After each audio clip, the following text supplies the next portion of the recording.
Kamukil, papakita rin natin ngayon mga kamukil kung paano gumawa ng downspout. Kasi yung downspout mga kamukil, sabi nila madali lang yung gawin. Pero yung downspout mga kamukil, isa rin sa pinakamahirap na gawin kung wala kang diskarte nito. Yung ganito mga kamukil. So bali maliit lang yung ginawa kong downspout mga kamukil. Para yung gagamitin natin PVC dito is number 2 lang, DDoS lang siya. So may kamurahan yung DDoS, kaya yun yung choice ko na gagawin para hindi na masyadong malaki yung gastusin.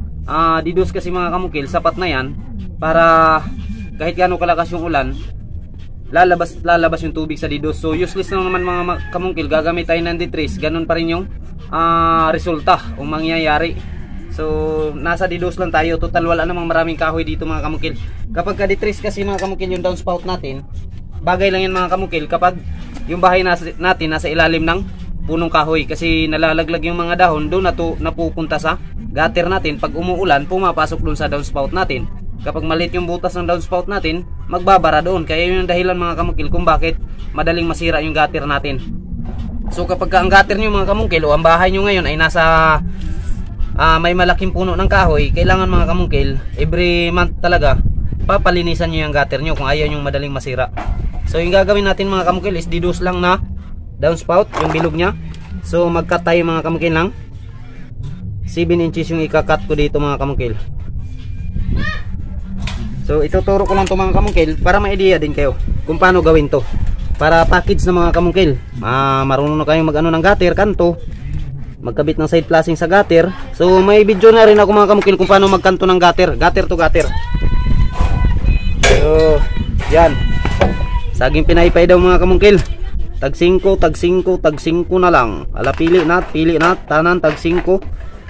Sige, yan mga kamukil, cut natin mga kamukil. So yan, downspout yung gagawin natin mga kamukil. So bali yung kansong na po. Kansong na din na po masum. Sige lang. So bali yung downspout natin mga kamukil is pag ganyan yung bilog nya. So kailangan dito sa gilid mga kamukil, yung unang gagawin natin, pinaka-proseso nito, kasi maggagawa tayo ng panlock nya ngayon. So ang pinaka-proseso nito mga kamukil is maglalagay tayo dito ng allowance. Kailangan magkapariha itong allowance na ito mga kamukil, kasi pag hindi yan magkapariha mga kamukil, mamurong problema tayo kapag ilak na natin ito. So yan.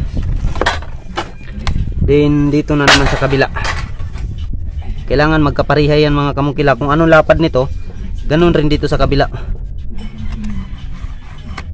Yan. Tapos ngayon, magkasulungat yung bilog yupi nito. So dahil ganito yung pabilog natin, itong dito na side is iuyupi natin dito pababa. Yan. Okay, pusa na si. So ayan na, nayupi na natin mga kamukil. Ayusin lang natin. Yan. So itong downspout mga kamukil, kapag hindi maayos yung pagkagawa mo nito, ito yung magbibigay problema sa'yo pagkabit mo nito sa gutter. So ipapakita ko talaga sa inyo ngayon mga kamukil kung ano yung preparasyon pag magkabit tayo ng gutter, no? Ano yung palatandaan na pwede natin ikabit yung gutter natin. So yan, nayupi na natin. And then dahil itong yupi sa kabila is papasok doon, so ito na naman dito mga kamukil is baliktad siya, salungat siya doon sa kabila. Video ba na dong? Yan. So sundan lang natin yung guhit. Yan. Yan. Tapos ayusin natin.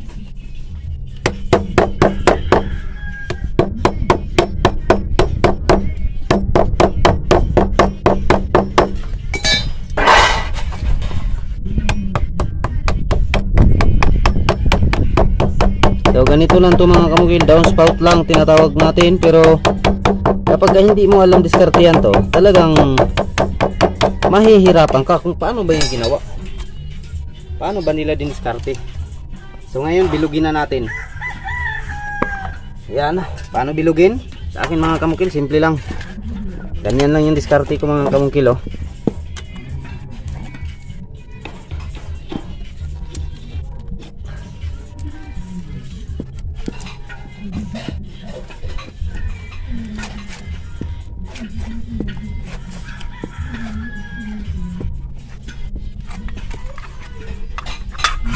Manipis lang kasi ito na ano, 3.5 lang to na, 3 mm lang to.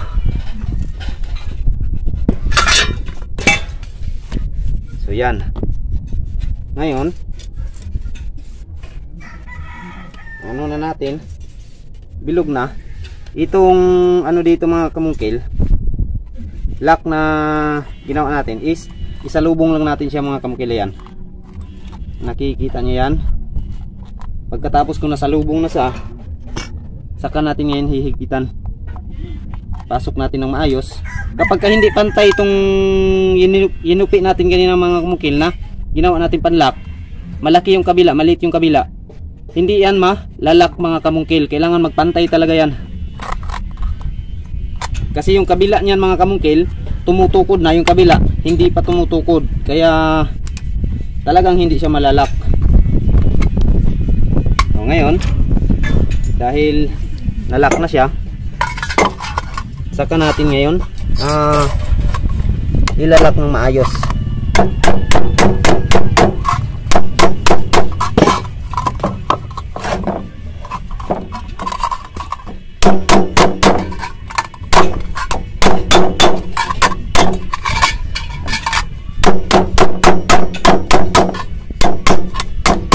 Ayan.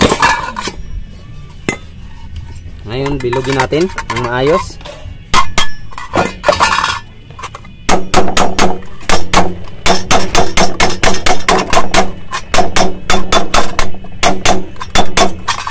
Kapag malaki yung downspout na gagawin yung mga kamungkil, edi mas malapad pa dito.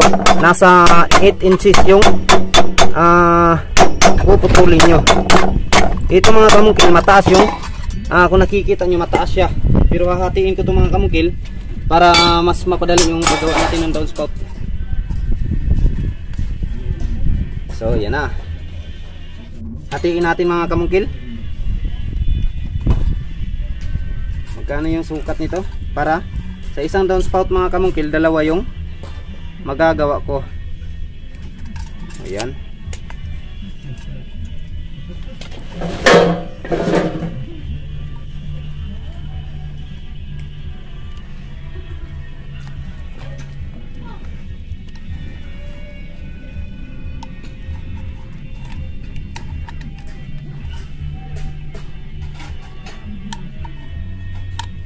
Yan. Okay, kusa. So yan mga kamungkil, nahati na natin, no? Yan. So dalawa na siya.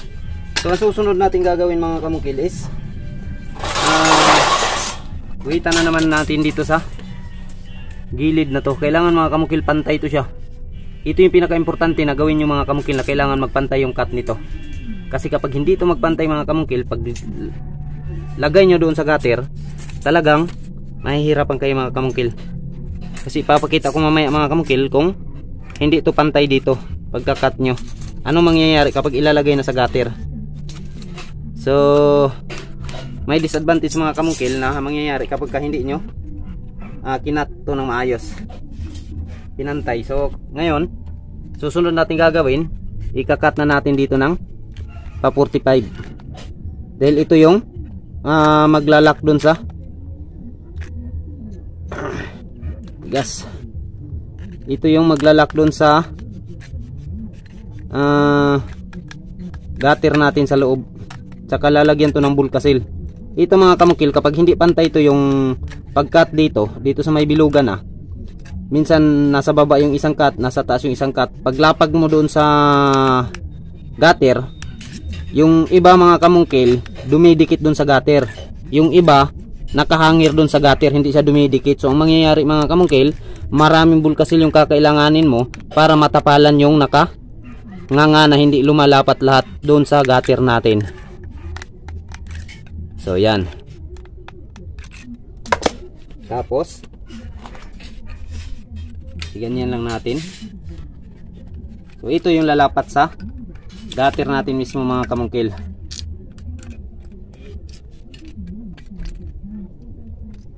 Ayan. So kung gusto nyo mahaba mga kamungkil yung downspout nyo, mas maganda naman. Pero sa akin mga kamungkil, ayaw ko nang mahaba. Total maliit lang naman yung panghahawakan ng PVC nito. Tsaka kailangan mga kamungkil nakaribit talaga yung PVC. Huwag kayong aasa-asa dun sa elbow na nakatukod lang. Kasi madalas nakikita ko mga kamungkil, nilalagay ngayon, pagdating na isang linggo, isang buwan, natatanggal na. Kasi nangyayari mga kamungkil, umaasa lang dun sa elbow na nakatukod. So wala nang rivets dito sa akin mga kamungkil. I-rivets ko talaga to dito para makakaasa tayong matibay yung gawa natin. So kunan lang natin to dahil masyado na tong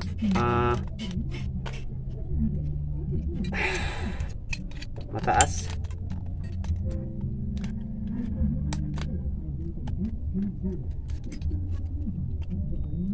So ganito lang mga kamungkil yung paggawa ng downspout sa gutter. So lahat kasi ng pagkakamali mga kamungkil sa trabahong construction, pang-construction, naranasan ko na yan mga kamungkil. Walang taong hindi nagkakamali, lalo na dito sa construction. Lahat ng pagkakamali naranasan ko na yun. Kaya sa susunod na trabaho, bihira na tayong magkamali kasi nagkamali na tayo dati. Ganyan lang yung buhay. Kaya tinuturo ko to mga kamungkil, hindi sa nagmamayabang tayo, kundi ang gusto ko lang mga kamungkil, ma-share ko yung aking kakayahan sa mga taong gustong matuto pa. Kasi may maraming mga tao mga kamungkil na talagang nagpapasalamat sila sa akin na dahil sa mga video ko. Dati labor lang siya, ngayon labor pa rin siya mga kamungkil. Ngayon mga kamungkil, isa na sang mason. So tumaas na yung sahod niya. So ito na yung finished product natin mga kamungkil. So mamaya ipapakita natin kung paano ito ilagay. Boss G. Ayan mga kamungkil, ilagay na natin tong downspout natin. Mula dito sa kanto, sukat lang tayo ng 1 foot. Yan. Yan yung 1 foot nya. Tapos tapat lang natin to. Guhitan natin mga kamungkil. Dahil ito yung susundan natin pag butas mamaya, itong guhit na to. So ganyan lang kadali magtrabaho mga kamungkil, no? Huwag na natin pahirapan yung sarili natin kung may madaling paraan.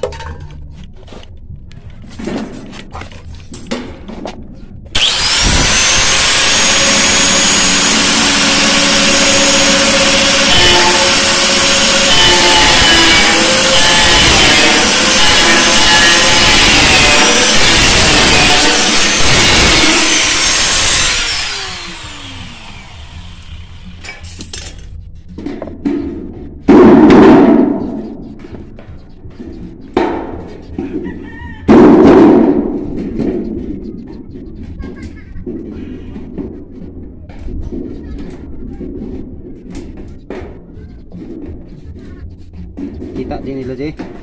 Ano nga Jay, kana mo trabaho mo kita.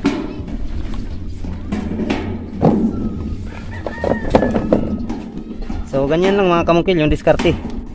Pagkat nitong bilog, sundan nyo lang yung guhit.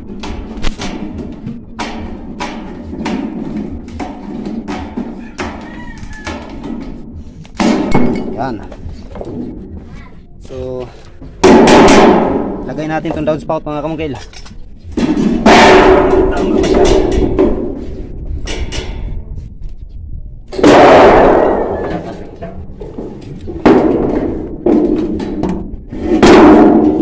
So yan na. Yan, ito. So yan, sa mga bago pa na sa akin channel, no, huwag kalimutang mag-subscribe, like ang video, and then huwag kalimutang pindutin yung notification bell na makikita sa inyong cellphone screen para kung sakaling may bagong video sa akong i-upload, isa po kayo sa pinakaunang ma-update. Salamat mga kamungkil ha. Yan.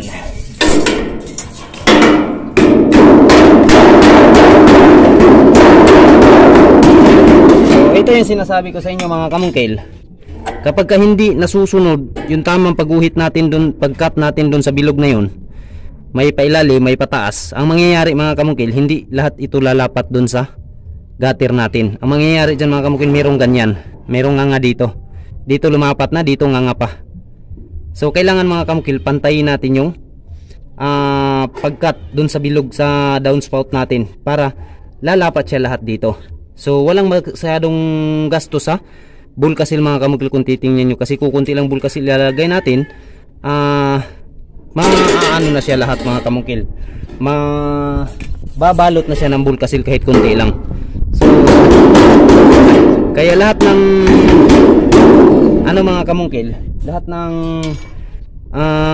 trabaho, may paraan talaga mga kamungkil kung paano siya trabahuin ng maayos. Kapag sinabi mo lang sa sarili mo, simple lang yan, madali lang yan, pero hindi mo pa naranasan, hindi mo pa nagawa, talagang pag actual na mga kamungkil, sasabihin ko sa inyo yung totoo, talagang sinlaki ng bubog ng pawis yung lalabas sa inyong katawan mga kamungkil. Ganyan yung mangyayari. So yan na, yan lang yung resulta mga kamungkil na. So maraming salamat. At once again, Mongkel on the vlog. So ayan mga kamungkil na, bali natapos na natin sa pagkanto. Bali 5 kantuhan. So ayan, nakikita nyo, nakanto na natin. Tapos nilagyan ko na ng belt itong mga gutter natin para bukas ready na. So bali ito yung pag-prepare ng mga gutter mga kamungkil kapag ikakabit na natin. Tapos yung mga downspout natin, ayan kung nakikita mo, yan, naka-ready na rin yan. So bali mga kamungkil, nakapag-umpisa ako kanina paglagay ng gutter at saka side flashing dito sa balcony nya sa taas, pero kukunti pa lang inalagay ko mga kamungkil, kaya bukas pagpatuloy ko to. So yan mga kamungkil, kung nakikita nyo yan, lapit natin. So yan mga kamungkil, nakapaglagay na ako ng isang side flashing at sa isang gutter. So hindi pa yan tapos mga kamungkil, bukas ko na yan aayusin kasi naabutan na ako ng time kung paano para sa uwian. So stop muna, tapos bukas na ipagpatuloy. Ayan. So bali ito yung kabuuan na talaga ng bubong nyo mga kamungkil, yan, sa balkon nya. Tapos ito yung sa pinakamalaki niya na parte, yang dito banda na gilid, yung may side flashing na hindi pa natapos mga kamungkil. So bali pahirapan yung paglagay ng gutter dito mga kamungkil. So kailangan ko maglagay ng maraming scaffold dyan sa gilid na yan. Tapos isabay ko na mga kamungkil, pagkatapos kong ikabit yung gutter, isabay ko na rin pagbaklas yung dingding na yan, at saka diretso kabit na din sa bagong layout dyan sa loob, para pagbaklas ko sa pag matapos ko na sa pagkabit lahat mga gutter at saka dingding nya, ililipat ko naman yung scaffold ko dun sa isa na naman parte na lalagyan na naman ng gutter at lalagyan ng dingding. So yan yung purma niya mga kamungkil. Ayan. Tapos dito sa gilid mga kamungkil, diretso na to mga kamungkil, yung design dito sa gilid na bubong. So bali ito yung disenyo yung mga kamungkil, yan, diretso na yan. So kung nakikita nyo yan, diretso yan, walang putol yan. So bali dito na sa harap yung may design nya. Ayan. Tapos lagyan ko ng disenyo yung kisame nya, mga ilaw, para kapag tingnan dito sa labas mga kamungkil, may kagandahan siya. Tapos hand grill yung ilalagay ko dyan mga kamungkil na tubular. Tapos lagyan ko ng design yung mga railings nya para mas maganda. Tsaka bala ko dyan mga kamungkil, kukulayan ko ng black at saka yellow siguro yung maganda, o hanap na lang ako na pwedeng pang-partner sa black mga kamungkil para lilitaw yung ganda nito. So yan lang mga kamungkil, no, yung ating video ngayong araw. At sana mga kamungkil